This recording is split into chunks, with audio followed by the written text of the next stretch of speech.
ভাই এগুলো কোথা থেকে আনছেন? এগুলো আনছি জামালপুর থেকে। কখন আনছেন এটা? এই রাত 3টার দিকে যায়, এই 10টা 11টার দিকে নামাই দিচ্ছে। কি দিয়ে আনেন? আর এই যে পিক আপ গাড়ি দিয়া, ছোট গাড়িগুলো দিয়া। জামালপুর কোন জায়গা থেকে এটা? জামালপুর সরিষাবাড়ি। পরে এগুলো কোথায় পাঠান? এগুলাই বাজারে বাজারে সেল দেয়। কতদিন যাবত এই ব্যবসা করেন? এই প্রতি বছরই তো করি, 22-23 ধরে আরম্ভ করছি। এগুলো কি বানতেছেন? টাটা বন্ধ আছে। এগুলো কোথা থেকে আনছেন? জামালপুর সরিষাবাড়ি থেকে। কখন আনছেন এগুলা? সকালে আনছে। সকালে আমরা কি ক্ষেত থেকে উঠান? না, গৃহস্থরা আনে, আমরা হাটে কিনি। কোন হাটে এটা? হইলো হাট না তো, ব্রিজের কাছটা নিয়ে আসে, ওই সরিষাবাড়ি থেকে একটু এগিয়ে গেলে ওইখানে গেলে পাওয়া যায়। এটা কতদিন যাবত এটা আনতেছেন? মাস তিনে গিরা করতেছি। এরপরে এগুলা কোথায় পাঠান? নানান বিভিন্ন হাটে হাটে বাড়াই দেয়। এই যারা কাজ করতেছে এরা কারা? ধরেন আমাদের শেয়ারও আছে, আবার এমনি কামলাও আছে, কর্মচারী আছে। কর্মচারী আছে।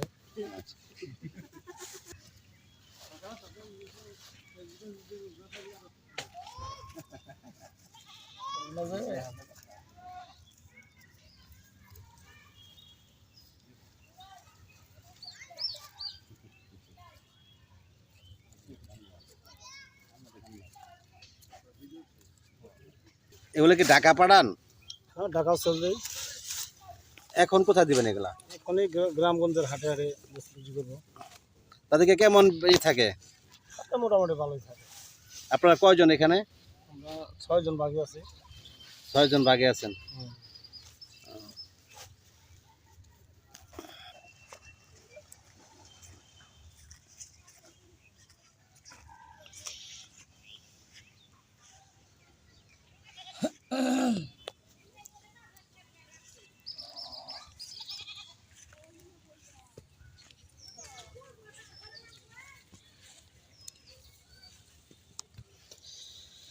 আপনারা যা দেখতে পাচ্ছেন সেগুলো আপনার এই শাকসবজি, বিশেষ করে এখানে মূলা শাক এবং ডাঁটা, যেগুলো সেই জামালপুর ডিস্ট্রিক্টের সেই সরিষাবাড়ি থেকে ওনারা পিক আপ ভরে কিনে নিয়ে এসে এই শিবগঞ্জ উচ্চ বিদ্যালয়ের মাঠে ওনারা এগুলা আটি বাঁধতেছেন এবং সেগুলো পরিষ্কার করতেছেন। এই দেখেন নদীতে পানিতে সেগুলো পরিষ্কার করে এই অঞ্চলের বিভিন্ন হাট বাজারে তারা বিক্রি করবে। এভাবেই চলে তাদের জীবন।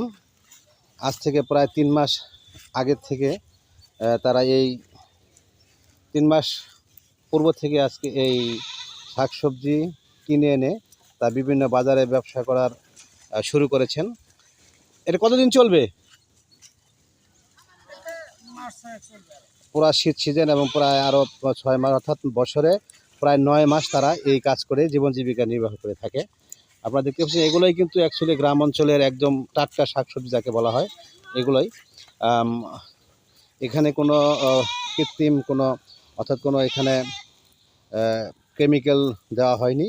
তারা নিজেরাই ক্ষেত থেকে তুলে নিয়ে আসে, অথবা সেই সরিষাবাড়ির একটি বাজার আছে। সেই বাজার নাম কি?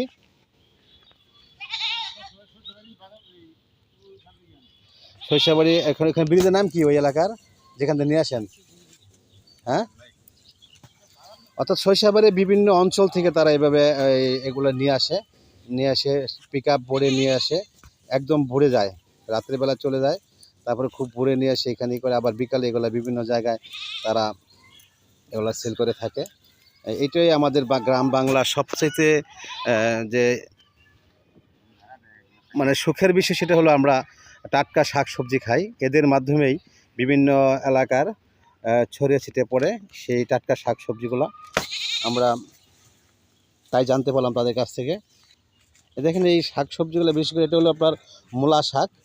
এই নদীর পানিতে এগুলো ওই যে আটি বেঁধে পরিষ্কার করে তারপর আবার এগুলো নিয়ে যাওয়া হবে ফুলবাড়ী উপজেলার বিভিন্ন হাট বাজারে।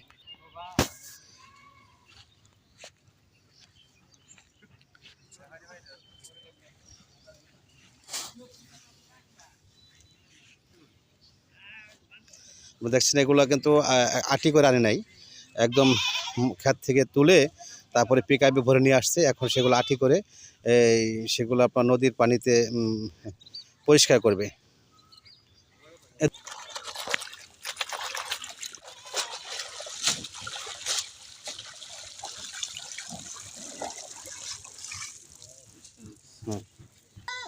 এতক্ষণ আপনারা সেই মূলা শাক দেখলেও এখন কিন্তু ডাটা দেখেন, এই যে ডাটা যেগুলো আপনারা নিজেরা ক্ষেত থেকে মানে যারা ক্ষেতের মালিক তারা ক্ষেত থেকে উঠে সেই জামালপুর জেলার শস্যবাড়ির সেই একটা বাজারে নিয়ে আসে বা রাস্তার ধারে, তারপর সেখান থেকে তারা আটি ছাড়াই কিনে নিয়ে এসে সেগুলো আবার এই যে এইভাবে আটি করে সেগুলো আবার পানিতে ধুয়ে তারপর বিভিন্ন গ্রাম অঞ্চলের বিভিন্ন বাজারে বিক্রি করে থাকে। সেগুলোই কিন্তু আমরা খাই। আর এগুলোই কিন্তু বিভিন্ন প্রসেসিং করে, হ্যাঁ, সবই বিক্রি হয়। কারণ ওনারা আলু অর্থাৎ যত প্রকার শাকসবজি আছে সব ওনারা বিভিন্ন এলাকা থেকে সংগ্রহ করে এলাকার গ্রামীণ বিভিন্ন হাট বাজারে পৌঁছে দেয়। কিন্তু এগুলোই কিন্তু আবার শহরে চলে যায় বিভিন্ন প্রসেসিংয়ের মাধ্যমে। সুতরাং আমরা গ্রামে যারা থাকি এরা কিন্তু অনেকটা ভাগ্যবান যে আমরা টাটকা শাকসবজি খেতে পারি।